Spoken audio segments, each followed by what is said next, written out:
versus red. If you want...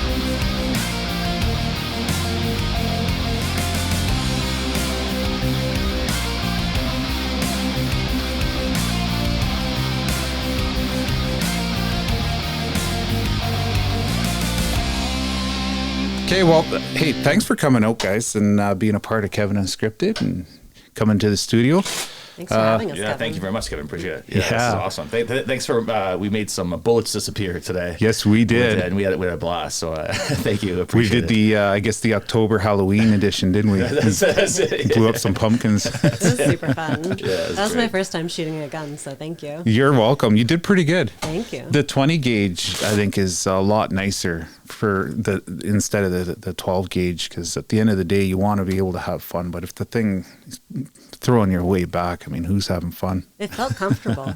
Did it? Mm-hmm. Awesome. Well, I'll tell you what, I got some notes here, and I'll just kind of introduce you guys, and then you can kind of let me know if I got her dialed in or not. Okay. Cool. So we've got Sean Watson. Yep. And Chanelle Munroe. Okay, perfect. You guys, you both live in Calgary? So originally I was in Calgary for like 15 years, and then I moved to Vegas from Calgary. Oh. And I was in Vegas for 12 years, and then during the pandemic I moved back from Vegas to my hometown, which is Winnipeg, and that's where Chanelle and I met. Nice. She's from Winnipeg as well too. So. Awesome. Yep. Canadian. Yep. I love Yep. it. Love it. I was actually born in Thompson, Manitoba. Oh. And then from Thompson, Winnipeg to Calgary to Vegas. So. Wow, that's quite a loop. Yeah. And back to Canada again. That's right. Yeah. So when you're down in the States, you're able to do you need to get like a working visa or something? That's correct. when you're down Yeah, there? yeah. So basically, it's called a P1 visa that I've been on for years and years now, and it's been going really well. No hiccups at all. So Oh, good. It's been great. It's a great visa to have. So is that something you got to renew? It is, yeah, once a year. So we're both on the same visa. So once a year, we obviously get. I've renewed, watched so. Border Security. They don't like people without the whole permission slip, eh? Oh, Have you man, seen that no, show, that's it. Border Security? Yeah. So I guess some of the entertainment is you got 30 plus years experience, skilled magician and captivating entertainer, which obviously if you're down in Vegas, that's pretty high level. You've performed in the Las Vegas Hilton, MGM Grand, Mandalay Bay, from Brazilian Carnival to corporate events. You excel in both close-up and close-up magic and grand illusions. Some of your national appeal has been headlining in shows like Illusionarium in Toronto. Toronto is like it's amazing immersive show that we did during the pandemic. Actually, it was unbelievable. Then we did after that went to Chicago, did the show with Chanelle in Chicago, where it was incredible. Really? Yep. Wow, that's quite the history. And Chanelle, you are the first female Métis magician. Is that true? As far as we know, the only female Métis magician in the world, yes. Really? That's a win, isn't it? It's cool, I mean, I've always been very proud of my Métis Cree heritage, and I found a way to mix magic with that passion. So we do a lot of work in different Indigenous communities across Canada. So we'll do our magic show, and Sean teaches his motivational magic workshop, where he talks about growing up in school with like learning difficulties and being bullied, but finding his way in life with a career and path in magic. And then I add in some of my workshops, my mom's Indigenous art therapy workshop that she taught for 30 plus years that she passed on down to me, as well as my singing workshop and a basketball camp. So we've sort of found a way to make, expand our careers in magic a little bit more and introduce that Métis piece into it as well. No kidding. Yeah, that's awesome. And it doesn't sound. You guys have your plates full, don't you? We do, Holy yeah. smokes. We've got our eggs in a lot of different baskets. This is not a show that we won't play. We've done everything from corporate to casino to cruise ships to doing a show on a makeshift stage on the back of a pickup truck. Like, we're not picky. Whoever wants us, we're there. Yeah. That's quite the versatility. How do you guys manage or find out all these different gigs and venues to play at? We hustle. We wake up in the morning and we hustle. Yeah. Well, Awesome. Yeah. Well, basically, I've got a lot of agents like that. My U.S. agents and my Canadian agents, and abroad, all over the world. But also we have different markets. We have hustle, and we work with different agents, / managers / employees, and so we're always getting up in the morning and hustling, and we love what we do. You know, I mean, it's really passionate about it. About hanging out with great people, and you and your wife are awesome. Just Thank you. Shout out. Yeah. But good country people, and it's great. You know, and we sort of surround ourselves around the same type of a company moving forward in life. Makes a difference, doesn't it? 100%. Totally. That's a huge deal, because there are some people that just kind of take the energy out of you. Sure.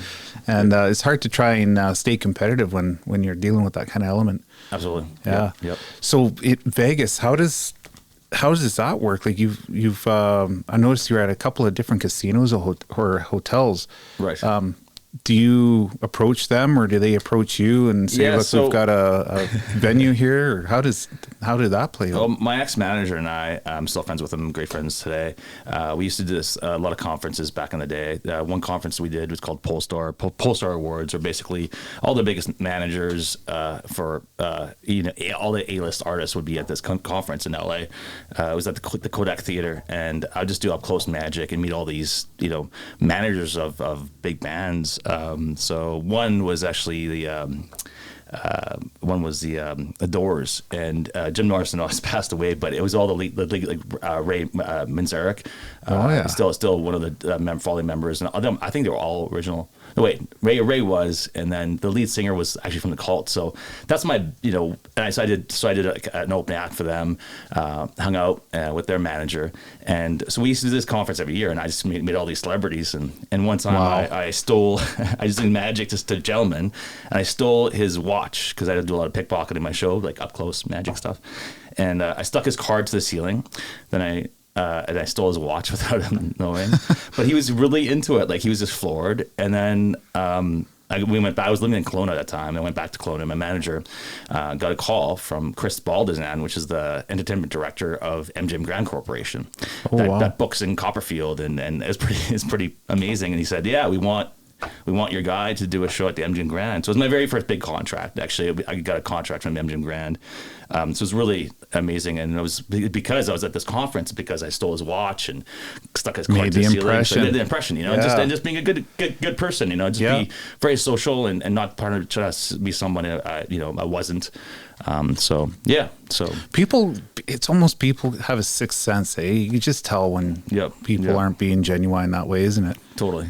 Especially to see through that when you take his watch off his wrist. Yeah, totally. Wow. No, for sure. Which also really shows your skill as a magician. Absolutely. To have those kind of hands. Yeah. Well, how did you, there must have been a moment of commitment when it comes to taking a watch off of somebody that you don't know. It's like, totally. How do you practice for that? You just kind of go with friends, and then it's just it's like when I first got to Australia, my big contract with Australia was called Sega World Theme Park, and Sega World had this theme park in Sydney, Australia, and I wanted to get the gig really bad, but I wanted to be different, so I walked around with a bird on my shoulder. And I stole people's watches. So I learned how to steal people's watches through different various Australian magicians. Could that be the trick you show me? Yeah, sure. How to take a watch off? I'll show you a really cool card trick though. Sure. Yeah. So I'm gonna. We were talking earlier. I'm just gonna do a recording with the phone. Yeah, let's do it. Okay. Sounds good. And then.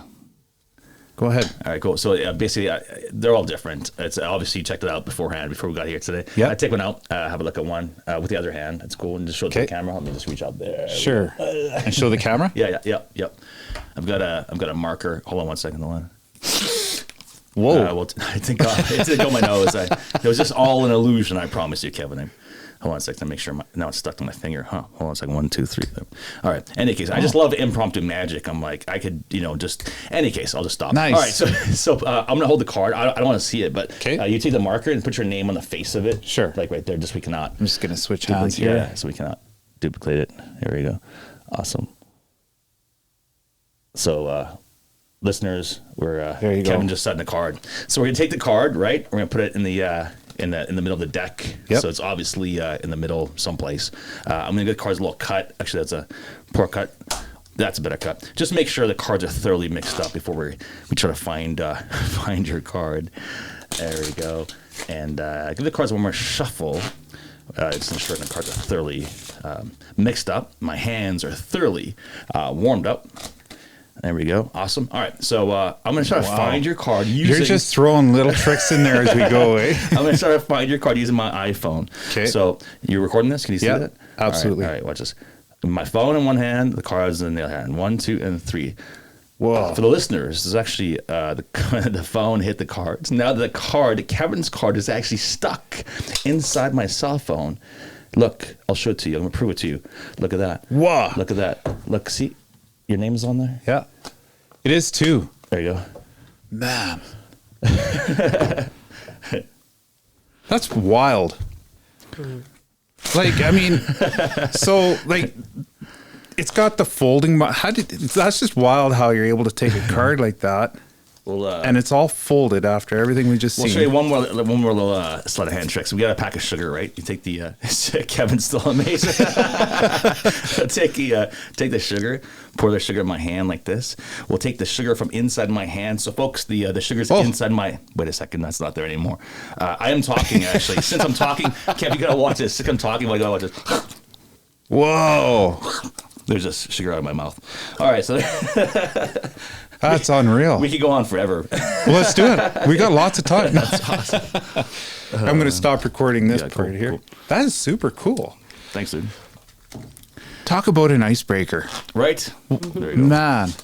So how did you guys meet? Did it start with an icebreaker? Exactly how we met. Yeah, exactly. Well, I was waitressing at a restaurant, and Sean stopped in for a glass of wine, and was trying to hit on me, and I wasn't really having it. I was working and whatever, and then he started to pull out the magic tricks, and then all the waitresses, all the staff, all the customers are surrounding him, laughing, giggling, like jumping up and down, and he's just doing trick after trick after trick. And then so he takes a deck of cards and says, pick a card, any card, but if I get the card right, you have to go on a date with me. So that's how it all happened. Yep. Awesome. Yeah.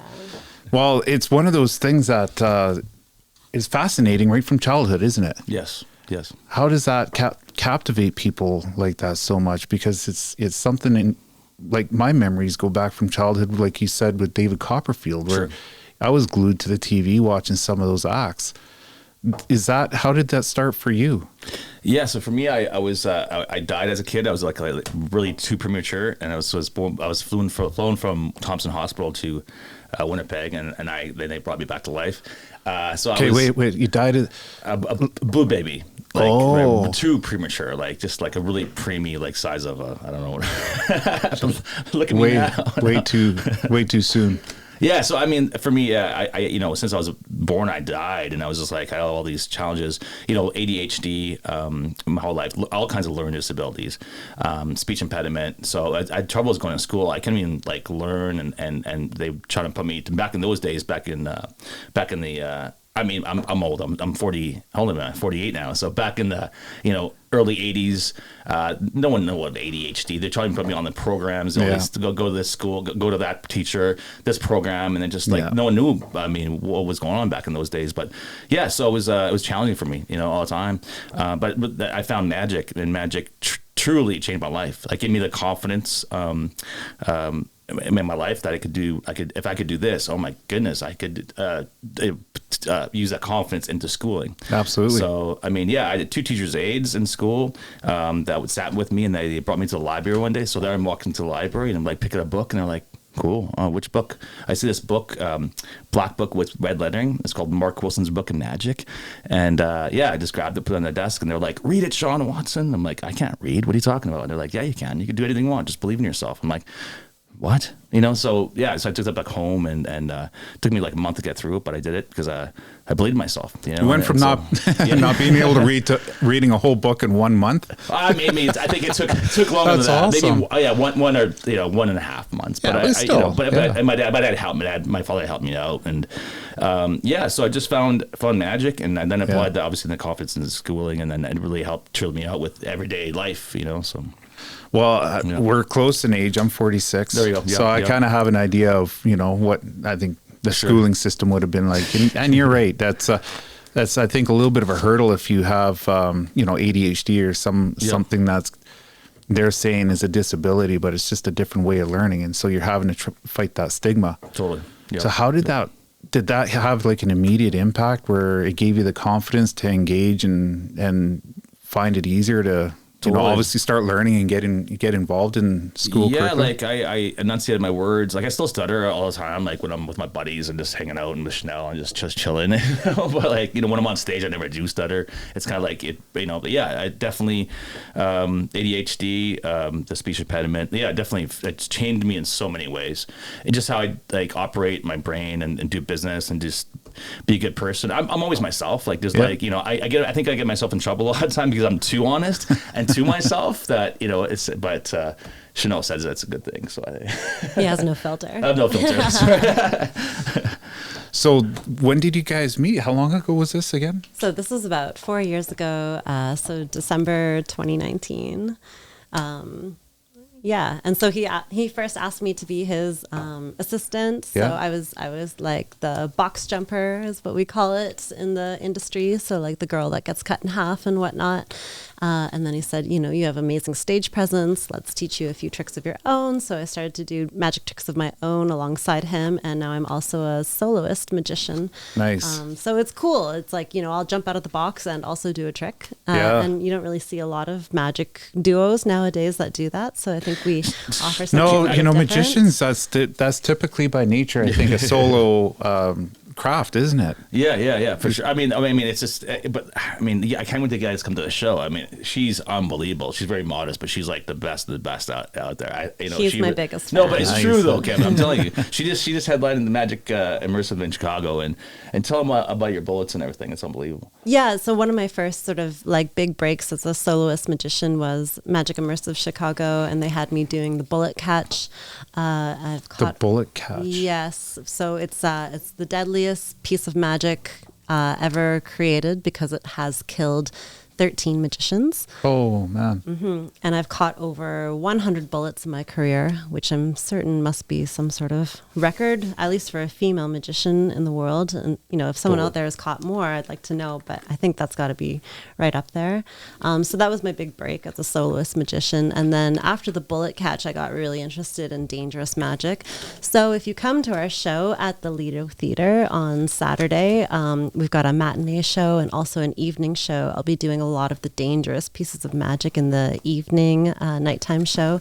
Not the bullet catch. Oh, because there's a lot of logistics with that gun. I mean, I fired my first real gun with you here today, Kevin. So we were doing our own bullet catching today. But explain this bullet catch though. Like, what is that?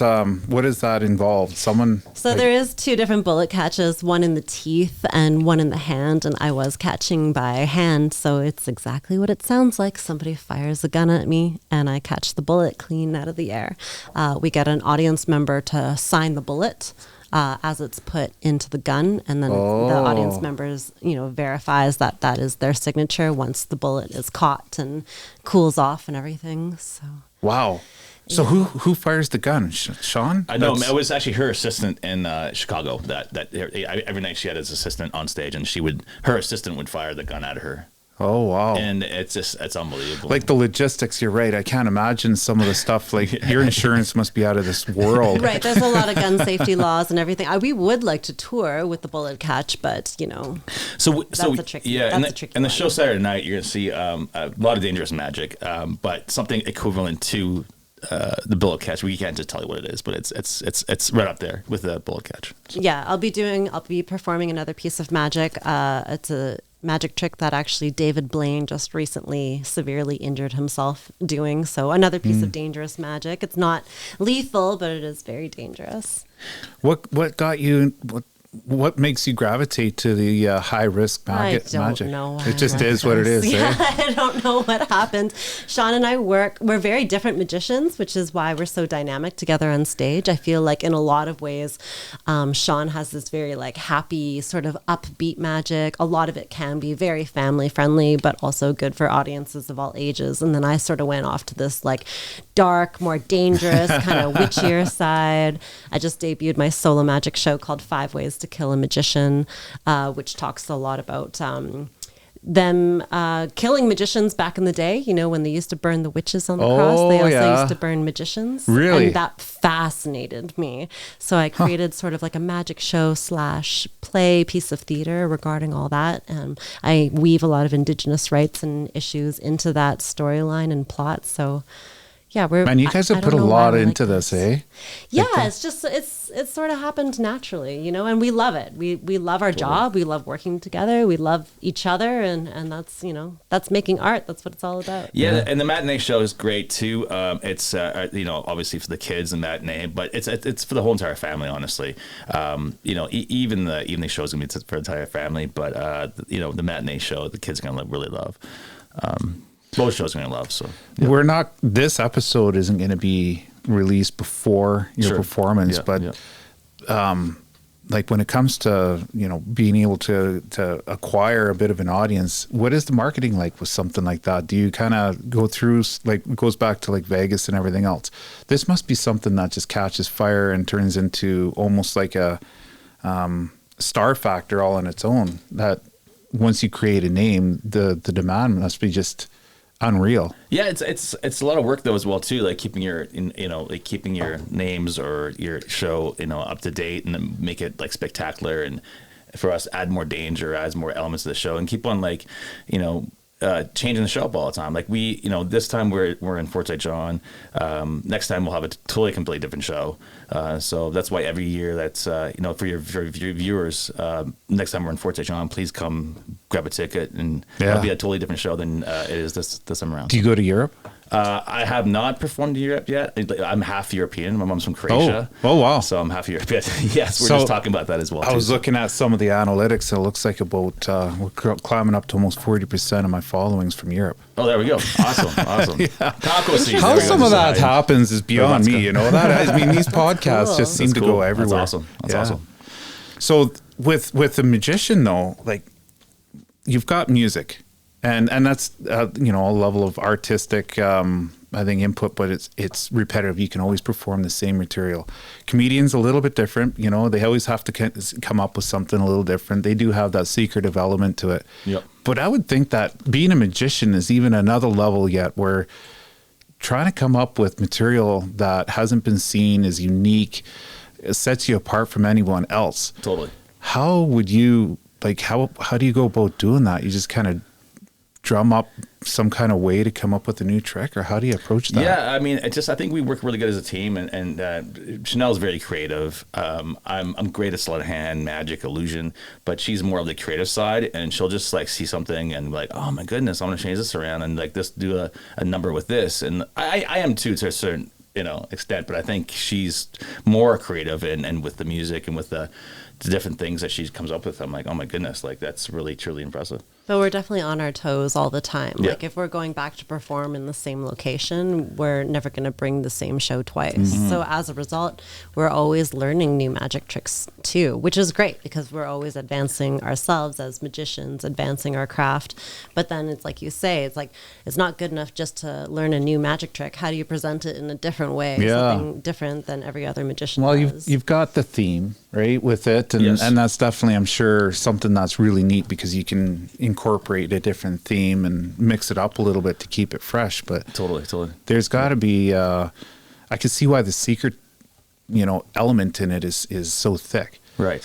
Yeah. Do you find that once, like you've been in this now your whole life, literally. Yeah, sure. Yeah. Once you get into, all these different asks, especially down in Vegas and whatnot. Yep.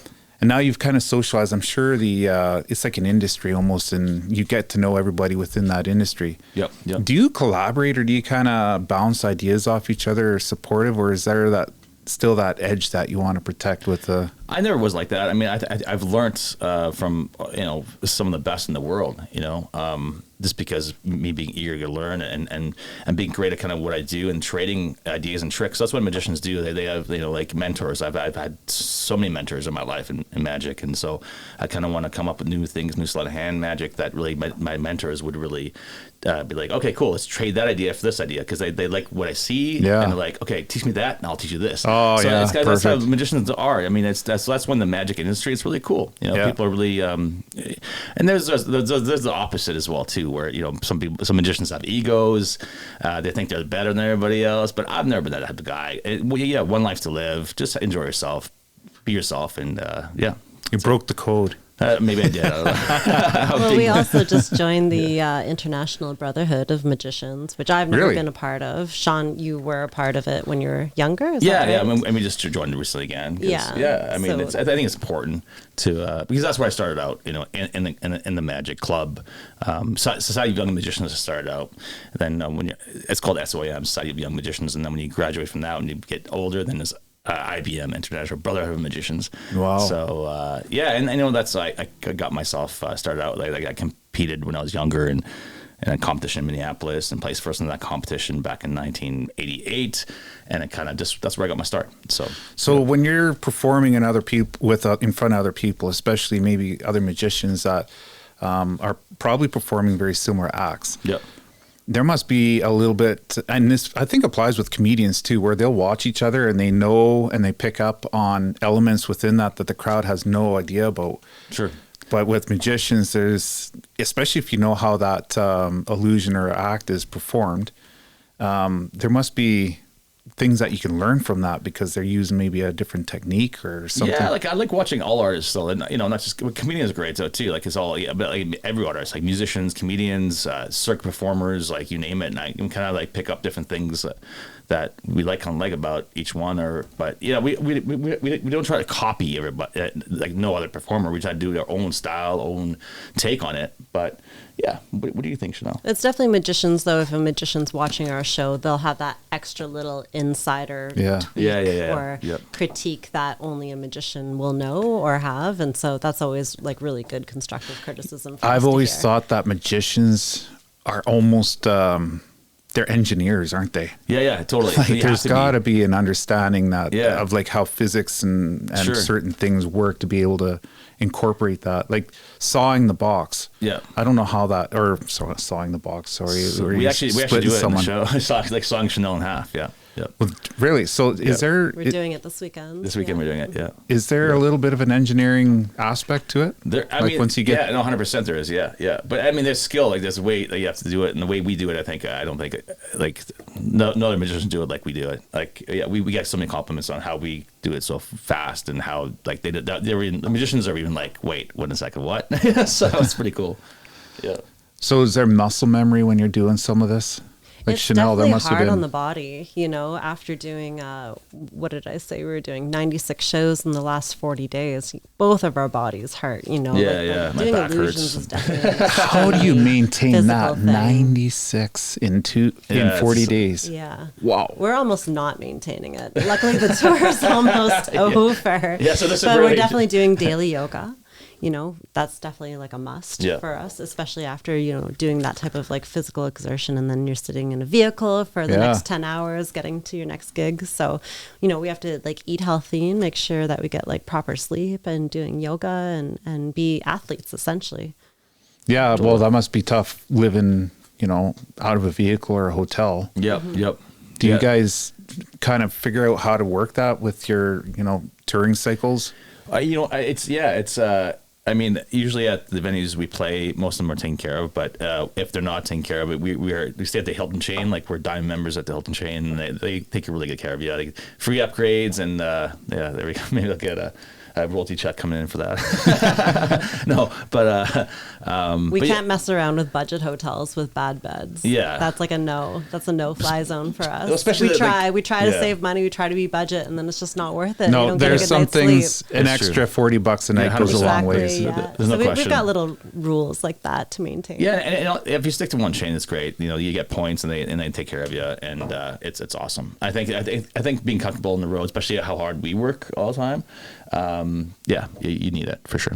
Yeah, I'm not too sure. That's probably something that must be. Is that an element that not many people think of? Yeah, there's a lot of that whole touring people. thing. I think people think like being a magician is a very glamorous lifestyle, and it is for us in a lot of ways. But there's a lot of grit in the background that, you know, we don't show on our social medias, and maybe we should, because Honestly, Yeah, it's pretty 100%. interesting. No, we totally should do it. Absolutely. Seriously. Yeah. Let's do it. It's, I mean, for sure. I think people would find that almost, it would give it a little bit more of a public respect with knowing what's behind the scenes, not giving away the tricks, but the requirement, maintaining that. So we're actually And thinking it about just makes it more real. Exactly. Yeah, absolutely. Well, we're pretty real on our social medias. We're like, everything you see is what you get. But like, I think we go, heavy into it and show like really behind the scenes and what it I mean, takes. like we show like our sequins and like bowing for the audience and the applause, but we don't show our luggage falling apart and the steel rod sticking out of it and dragging it against the This sidewalk. is me going to the airport and loading a plane. Or sharing a green room with the dog show and the dogs are barking their heads off when we're trying to get ready for the next You show. should show that. You really should show that. hilarious. Yeah. A lot of shenanigans goes on all the time, like on the road. It's just it's so much fun, but it's like a lot of stuff goes on. You're like, oh my gosh, like insanity. So when you guys go off of a tour, Yeah.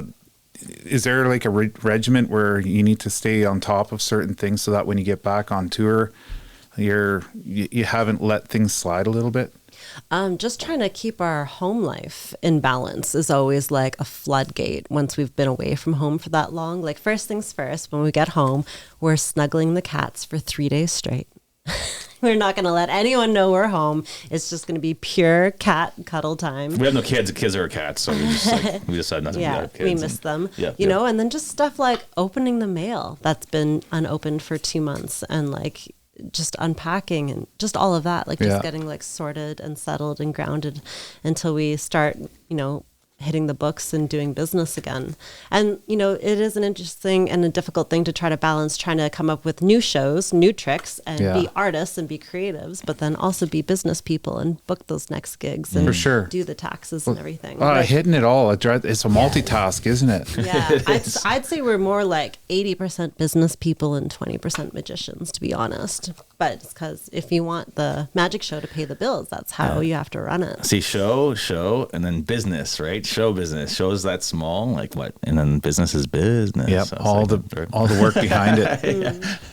Well, that's what they say. Only it's like an iceberg. 10% of it's only showing. 80% or 90 even is all the work that leads up to it. We're impressed with your studio and your wife and this whole and listen, your land. Your land is amazing. And your goats. The goats, They're so cute. We kind of live on the same. We have 2 cabins, but my cabin kind of feels like this because I've got some guns and I've got some. We're building right now a whatchamacallit? What do you call it? A warehouse full of a theater and illusions and cool. And it's just kind of my place reminds me. Your place reminds me of like mine. So really, yeah, hunting stuff. That's pretty cool. Boating stuff. Thanks.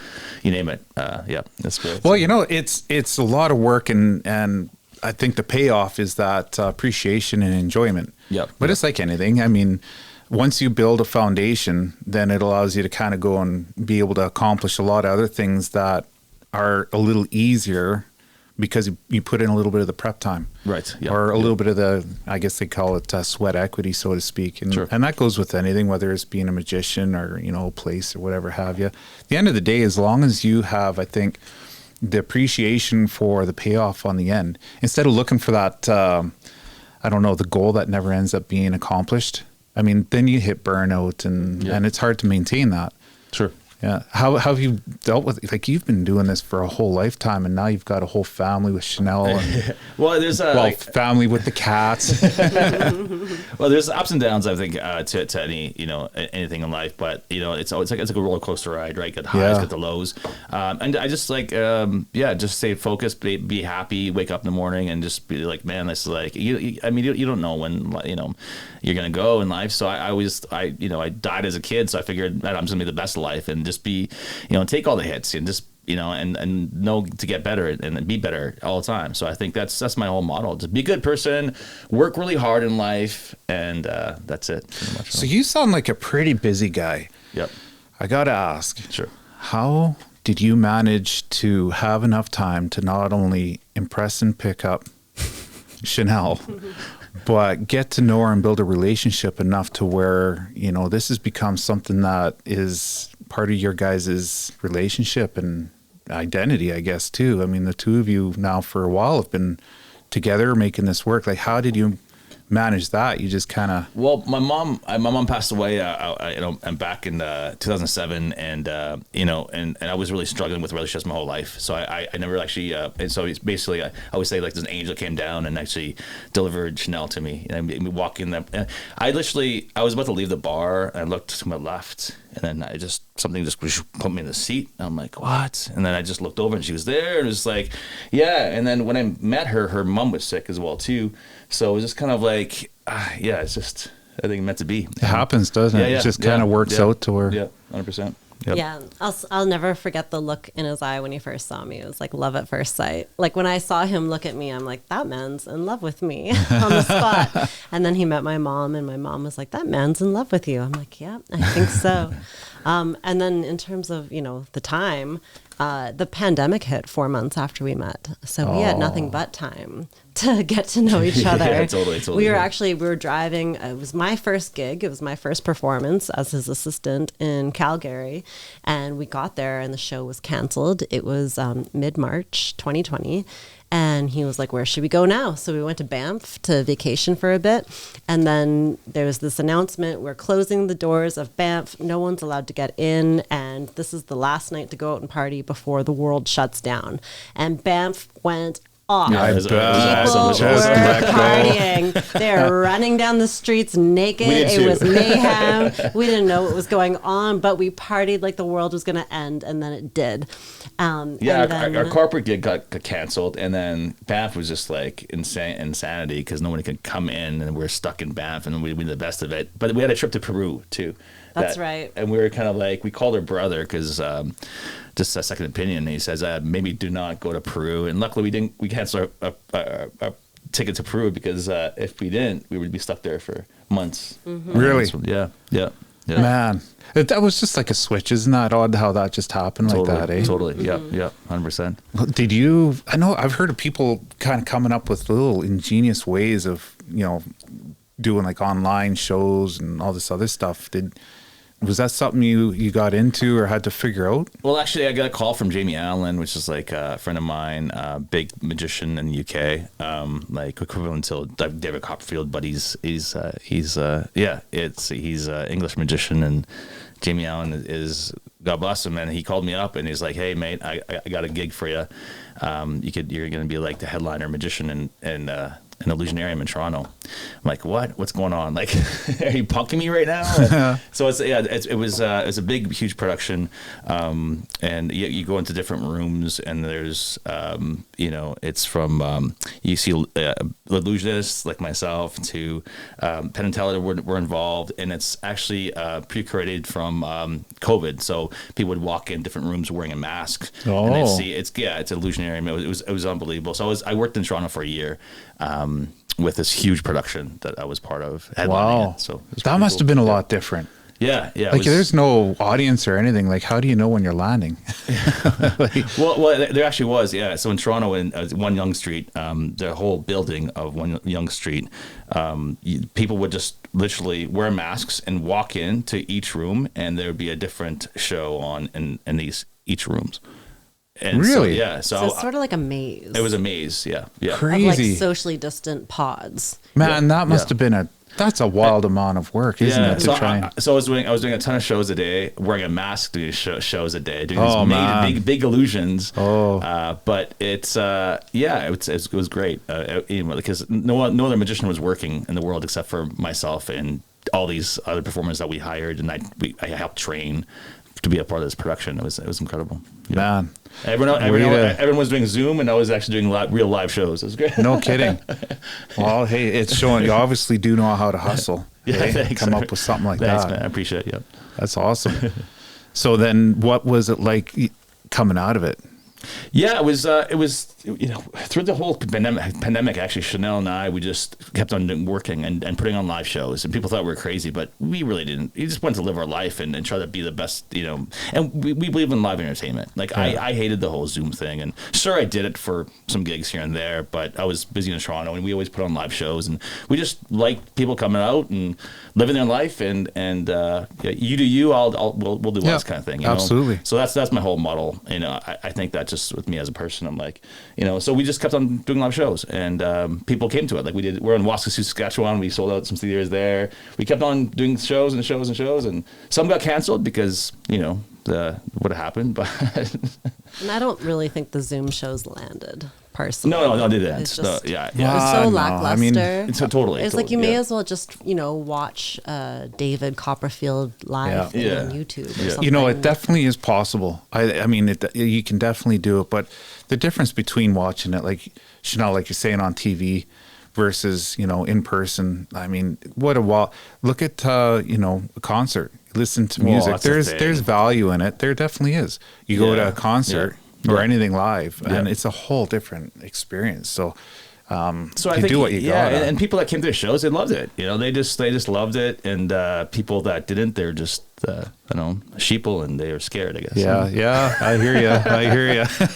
So what is that an option? Maybe maybe do something on Netflix or something. Like you mentioned David Copperfield, and I mean, I watched him on TV, and Chris Angel, Mind Freak. I mean, he's another guy that seems to do. He's in Vegas, and they're on TV. Yep. Is that something that maybe you've entertained doing something? I think it's been done, but I'd be on the road and doing like a documentary of our lifestyle on the road and how it's a lot of fun but a lot of ups and downs. I think that'd be a pretty cool documentary. I think that's a really good idea. Yeah, we think we'd be more interesting as a reality TV show. No, 100%. Like as a couple, especially. There's no question. Yeah, have you developed people like you, Chanelle, especially with like some of the more dangerous acts that you're doing?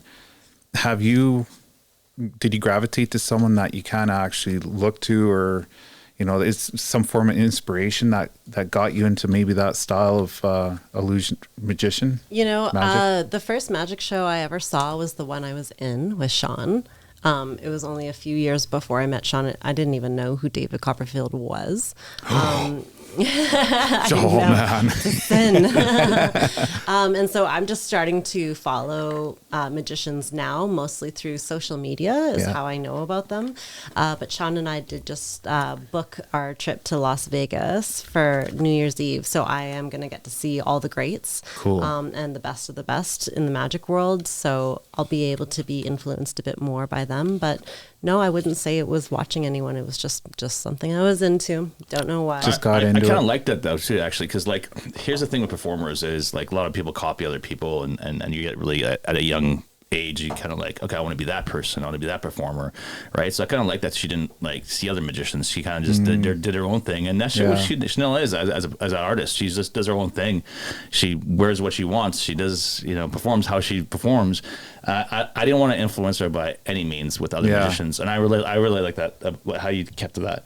Yeah, I think it's better for an artist to maybe not have that type of outside influence. And then once you establish yourself, then you can start looking at other artists and drawing inspiration from them, but you still have your own base. Well, that and you're building something that's pretty unique too. Like obviously you two talk about, being able to perform together, but you got a distinct element that's yours too. So it complements each other, but then it's also now part of what you guys are bringing to, your performance as a couple, and that's going to probably have its own little element that is, very unique all on its own, isn't it? There's very few people that are together. What was that? The only other couple I know of, the guinea pig. Have you seen? Ryan Stock and Amberlin. Yes. Yes. They're great. Yeah, they're great. Yeah. No, Ryan and you say that like you know them. I've just seen them on TV. I know them. Yeah, we've done a couple gigs together. Ryan and Amberlin and I back in the day. One in actually is Edmonton we did, it was great. And then we hung out in Vegas a bunch of times, and they're awesome, and they've done really well for themselves. Especially a couple years ago, they were on AGT, and they did extremely well. I think they made it to they almost won, I think. So, and they're good people. They're great, just like us, all of us. Yeah. So yeah. Well, it's got it. Have you seen, like you were talking about being, authentic and original? Does, when you're performing an act, do you see that from the other side though, where people are, you put on a show or an act, is there an element that kind of follows through, especially when you're trying to, meet people and develop friendships or, career elements that aren't really 100% genuine, that you might need to have a little bit of awareness and steer around, navigate through? Do you want to answer that? Or? He's just himself, honestly, and then people can take it or leave it. I don't know if that's your question. Maybe not necessarily. Yeah, sorry, I worded that really weird. That's also good. But I think when you're, like, an example is we started out earlier and you made some allusions. It's pretty cool, and there's that engagement. Do you find that there's people that engage with that and it's a little bit of a fake, engagement, and then you need to filter out maybe people that you want to interact with, because the whole fact of being a magician and interacting with people in a certain way, you want to try and gravitate to the more genuine people that are actually going to, To me, I really don't think, like, if someone's a skeptic or someone's really too religious and they're like, oh, magic is for whatever this reason and that reason, and then you get people like that all the time. I just don't really care, to be honest with you. I would say, like, just be yourself. If they like you. If not, I don't care. I'm just going to continue being myself.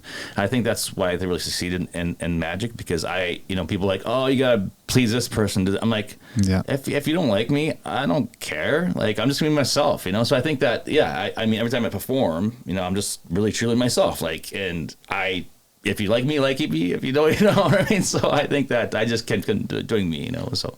I'm the same way. I used to try to, like, win over audience members that maybe seemed like they didn't look like they were too into it, like the people with their arms crossed or the people who weren't, like, clapping. Yeah. I felt like I was always trying to win them over, and it doesn't work. So I just forgot about that. Now I just entertain the people who are into it and are clapping and cheering. They're the ones I make eye contact with. They're the ones that I'm performing for, and my life's more fun because of it. No, 100%, and I think her and I both are like that. I've always been like that, but she actually, I could see herself being like that. It was like, yeah, I mean, you can't please everybody, and it's like, sure, you're entertainers, but then you come across fake. Like, there's so many, entertainers are like, man, especially nowadays. You see it. It's just audience. They're not stupid nowadays. Maybe back in the day, sure, you could get away with that stuff. Man, back like now, it's just like people know you're being fake. They can read right through you. And I think that now everyone's like on their phones all the time, and it's like, man, just like, if you're gonna do a show, just be yourself, and then as long as you're good at what you do, right? But I think people will be like, could see right through it. Yeah, people be big. Sean taught me to be like that too. We still have other performer friends that still operate like still trying to win over the audience or work really hard to make the audience happy, and we're like, whatever. You either like it or you don't. Yeah. I mean, most of the time people really like it. No, of course. Like, I mean, like, we're like, we're people like our show, and people like it. Maybe for that reason is because we don't hold. It's like you are, man. It's the same thing. Unscripted. It's like, yeah, you're just yourself. Like, you're not trying to. The reason why I have a huge audience is because you're yourself. Yeah. You're not trying to be someone you're not. Well, it's weird how that's a rare attribute, isn't it? Yeah, 100%. Yeah, totally. Being authentic. Yeah, totally. You want to see? You just keep playing. It's amazing how you just kind of do that out of nowhere. You want to record this again? I'll show you this. Sure. I'll just grab my cell phone again. Why am I doing tricks with phones? Because everybody's on their phone. That's why. That's a pretty accurate, current trick. Yeah. Okay, so we're recording. So this is, let me just put this, see, there we go. All right, I can't even see nowadays. So that was your code for your screen? Yeah. So I can get into your phone now? Totally. I'm going to see, one second. What is this? It's just, there's apps for everything. Oh, there you go. Okay, here we go. This is actually a pretty cool app. You can print out a card nowadays. Oh, yeah. So this is me, Sean Watson. Oh, no. A second. There we go. Awesome. So basically, if you're listening, I just printed out a business card. And this is actually how you print one out. Boom. SeanWatsonMagician.com. That doesn't ever get cold, does it? Or old. That is cool. Actually, speaking of which, I got your card here. So you've got Sean Watson. It's two-sided. Yeah. So one's Magician and Muse, that's Chanelle and I. And then magicianandmuse.com, that's our brand together, and then the other side is SeanWatsonMagician.com, which is my brand. And then Chanelle has her own indigenous brand where she goes to communities and does her amazing workshops. I'm a part of that as well too, but it's ChanelleMunroe.com is her We do Thanks. everything together. Yeah. We We're collaborate good on team. everything. Yes. Yeah. So I might be, forgive my ignorance, but muse, what does that mean? Yeah, so for me, I didn't know what a muse was. She actually came up with the name, so magician named Muse. But Okay, good. I'm glad I'm not the only one. I actually came up with the name when I first started working with Sean, and I was just his assistant, but I was always sort of doing the creative stuff behind the scenes. So a muse is someone who inspires the artist. And so that's how I thought of myself with Sean, because I was always like coming up with these cool ideas for his show and whatnot. So he was the magician, I was the muse. I didn't think I would become a magician as well. So I guess the name has kind of outgrown itself. But it's cool because now, like, sometimes we'll do, when I do a solo show, like our company name is still Magician and the Muse. So I just say I'm the magician and my audience is the muse. So it sort of has multiple layers. It does for sure. That's pretty, it's pretty crafty, because I was like, I don't know if I should ask that. I don't know if that's a common term that everybody knows or not. No, it's definitely original for sure. I love it. Yeah, a muse could inspire like a painter or a writer or a magician. Like many different muses throughout the years, have been written about or painted or have been the subject of movies. Like, I don't know, what a classic example would be, like Andy Warhol's like Factory Girl, how she was like portrayed in the movies or painted and whatnot. So yeah, that's where that came from. That's very cool. Very cool. Social media, going back to that just a little bit. How is that a workload? Do you find that hard to maintain? Like, yeah, it's like, man, I miss the good old days where you just didn't have to do that kind of stuff. But, like I said, yeah. Like it's definitely a lot of work for sure. I mean, I'm not huge on Instagram. Like, if you want to check it out, Sean Watson Magician on Instagram. Well, absolutely. But we'll put this in the show descriptions too. Thank you. But it's definitely a lot of work. I wish we didn't have to do it nowadays. I wish we just could do our thing. But have you noticed it actually make a bit of an impact though? I think being relative, yeah. Like, because we're always busy on the road, and people do follow us, because we're just like, the last 2 months we're on the road, and we're everywhere a lot of the last 2 months, and we have nothing else to do besides that. Actually, it's easy for us to share they follow us and share our story, but it's challenging, but we enjoy it too. The only, like, one of the things about it, because I at the beginning, when I got into the podcast, I started out with trying to figure out the whole podcast and that learning curve. But the social media end of it, I had Facebook and that was it. And I was just a guy who scrolled. I seldomly ever made a comment ever.